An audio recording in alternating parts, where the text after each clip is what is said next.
बोलो जयकारा बोल मेरे श्री गुरु महाराज की जय। मन का यह स्वभाव है कि उसे जो कुछ बार बार कहा जाता है उसमें अंकित हो जाता है।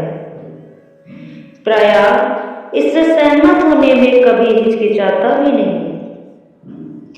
जैसे शुरुआत में अपने मन को बताया, यह तेरा नाम है, यह तेरा घर है, यह तेरा परिवार है और यह तेरा धन है।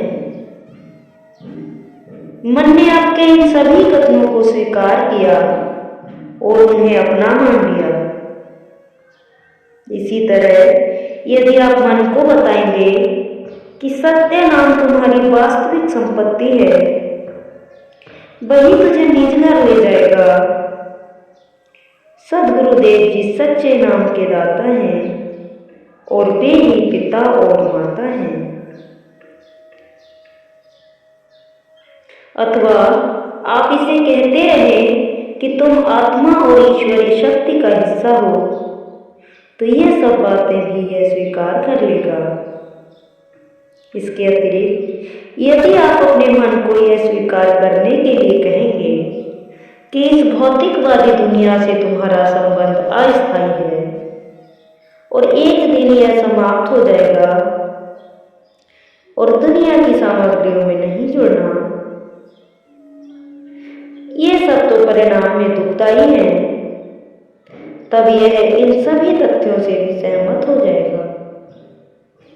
इस प्रकार यदि आप आशा करते हैं कि आपका मन तुरंत इन सभी बातों को स्वीकार कर ले, तो इसके लिए मन को यह सत्यता बार बार बताने के साथ साथ धैर्य की भी आवश्यकता होगी, क्योंकि इसमें समय लगेगा।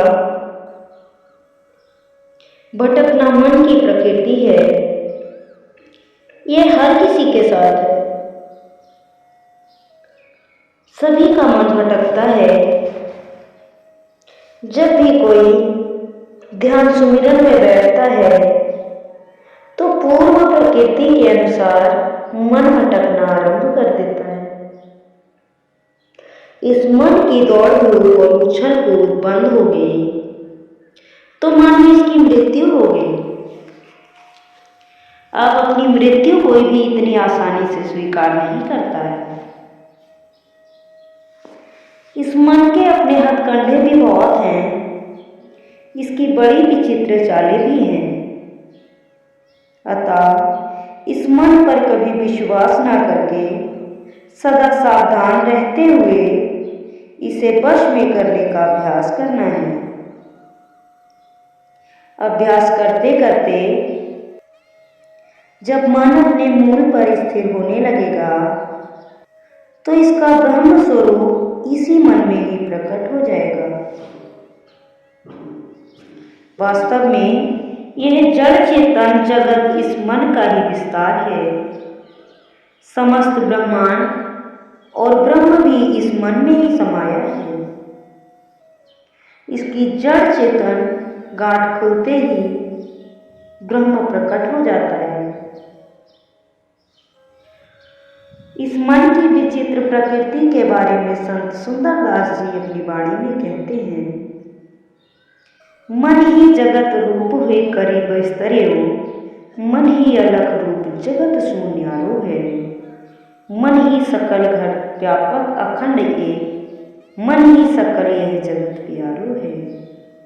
मन ही आकाशवत हाथ न परत कछु, मन के न रूप रेख बुद्धिहीन बारो है। सुंदर कहत परमारथ विचारे जब, मन मिट जाए एक ब्रह्म निज सारो है।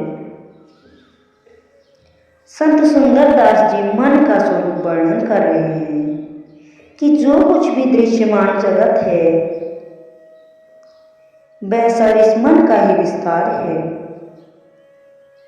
और यह मन दृष्टिगोचर ना होते हुए भी इस जगत से न्यारा भी बना हुआ है। फिर कहते हैं कि मन आकाश के समान हाथ न आने वाला और ज्ञानहीन बालक जैसा भी है।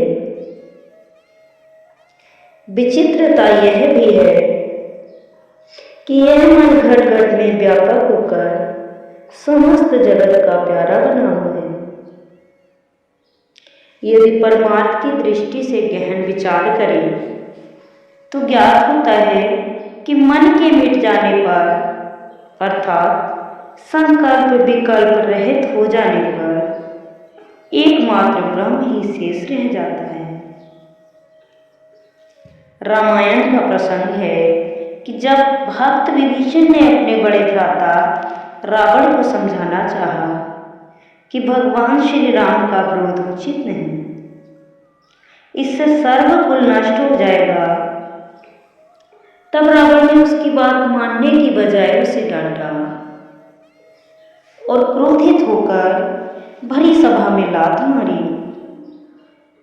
इस पर विभीषण जी ने जब देखा कि अब रावण को समझाना व्यर्थ है, तो उसने तुरंत लंका नगरी और रावण का त्याग कर देना ही उचित समझा और भगवान राम जी की शरण में जा पहुंचा। भगवान प्रसन्न हुए और उसके प्रेम व भक्ति की प्रशंसा करते हुए वचन किए, जननी जनक बंधु सुत दारा, तन धन भवन सुहृद परिवार, सबके ममता ताग बटोरी, मम पद मन है बांध परिडोरी, अस सज्जन मम उर बस कैसे, लोभी हृदय बसत धन जैसे, तुम सारिके संत प्रिय मोरे, धर्म देह नहीं आने निहारे।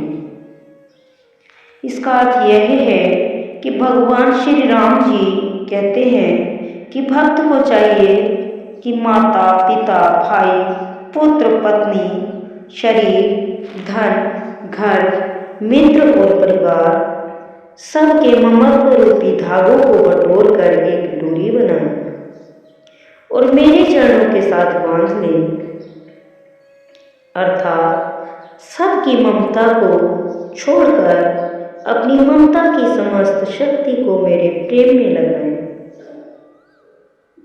ऐसा करने वाला भक्त मुझे ऐसे ही प्रिय हो जाता है जैसा कि लोभी को धन प्रिय होता है। भगवान कहते हैं, हे विभीषण, तुम जैसे संतों के लिए ही मैं देह धारण करता हूँ और किसी कारण से नहीं। अब सोचिए, भगवान कहते हैं कि ममता के धागों को संसार व इसके संबंधों से तोड़ लो, तभी मुझसे सच्ची प्रीत कर पाओगे।